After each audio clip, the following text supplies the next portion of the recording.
علامہ اقبال اور اقبال اکیڈمی، جان ایلیا۔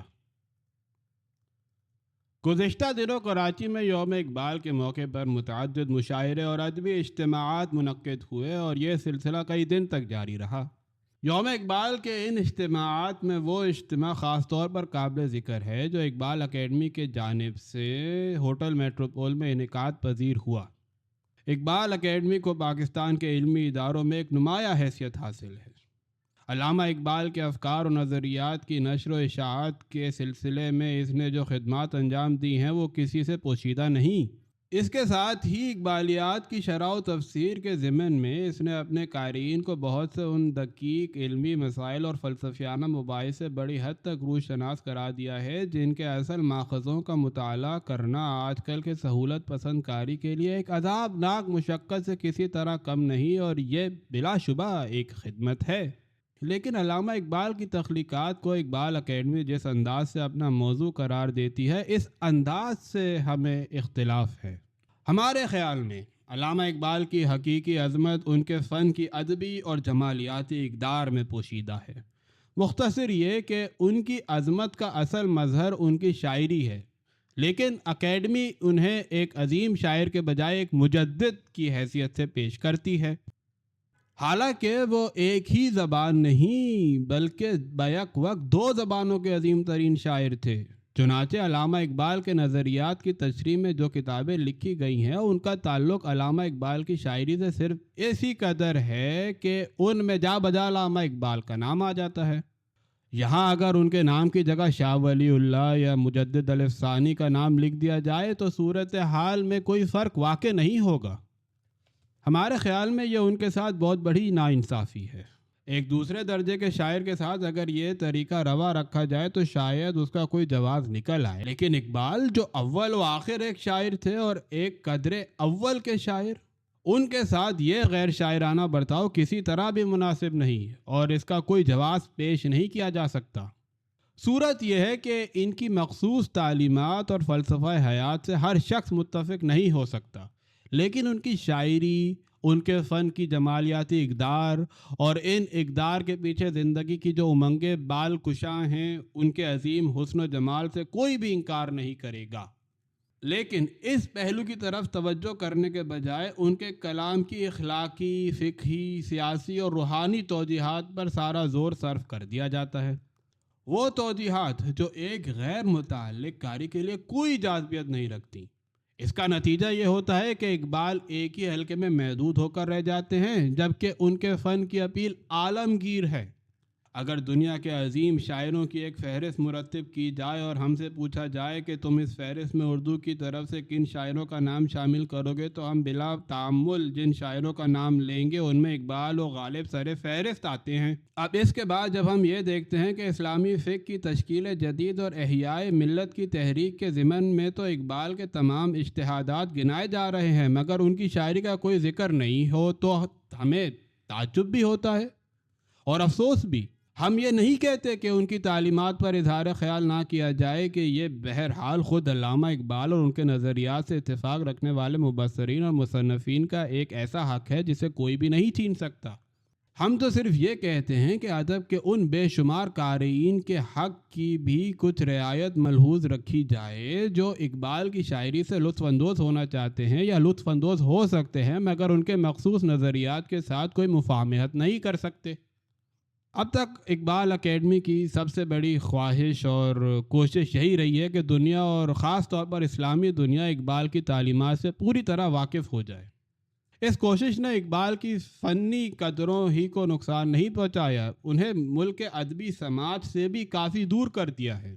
ہمیں ایک بات کو نہیں بھولنا چاہیے کہ وہ یہ کہ تمام تفصیلات کو چھوڑ کر اگر ان کی تعلیمات اور پیام کے بارے میں مجملاً کچھ کہا جائے تو وہ یہ ہے کہ ان کی اساس اسلامی قومیت کے خالص روحانی تصور پر قائم ہوئی ہے۔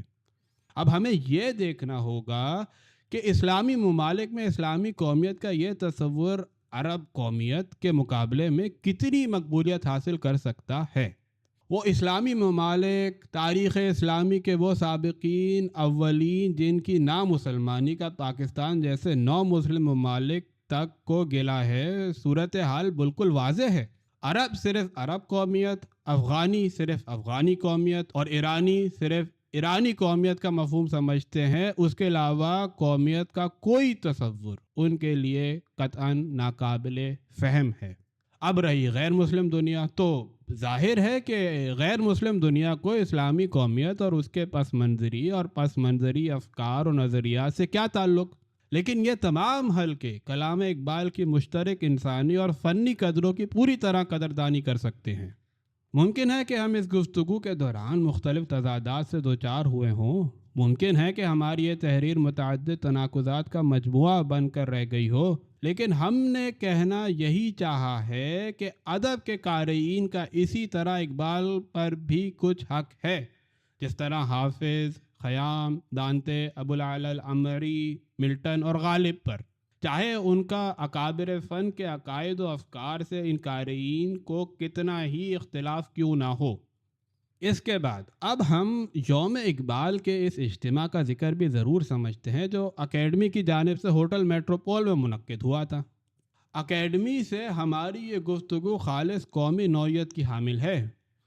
ہمارے خیال میں وہاں جس ذہنیت کا مظاہرہ کیا گیا وہ اس عظیم شخصیت سے کوئی مناسبت نہیں رکھتی، جس کا ہر شعر غلامانہ ذہنیت کے خرمن میں ایک شعلے کی حیثیت رکھتا ہے۔ سب سے پہلے تو ہوٹل میٹروپول کا انتخاب ہی قابل اعتراض ہے۔ کیا اس طرح ان عوام کے جذبات کی توہین نہیں کی گئی جو اقبال سے محبت کرتے ہیں لیکن ہوٹل میٹروپول کے آئینہ خانے کو اپنے کہنہ اور گرد آلود لباس کے عکس سے میلا کرنے کی جرت نہیں کر سکتے اور اس جرت کا حق بھی نہیں رکھتے؟ اور کیا اس سے یہ ثابت نہیں ہوتا کہ اقبال چند سرکاری افسروں اور صوفہ نشینوں کے شاعر تھے اور عوام سے ان کا کوئی تعلق نہیں تھا؟ یہ صوفہ نشین حضرات، یہ شہر کے معززین، جن میں اکثریت ان لوگوں کی ہے جو اپنی جہالت اور احساس کمتری کو چھپانے کے لیے اس قسم کے جلسوں کی سرپرستی اپنا فرض منصبی سمجھتے ہیں، اور جو مشاعروں میں احتیاطاً سب سے آگے جا کر بیٹھتے ہیں تاکہ فوٹوگرافروں کو شکایت نہ ہو، جو محفل سما میں فارسی قوالی کی فرمائش کر کے ہر شعر کی داد دینا ضروری خیال کرتے ہیں تاکہ داد و تحسین کے اندھیرے کا کوئی نہ کوئی تیر تو نشانے پر لگ ہی جائے۔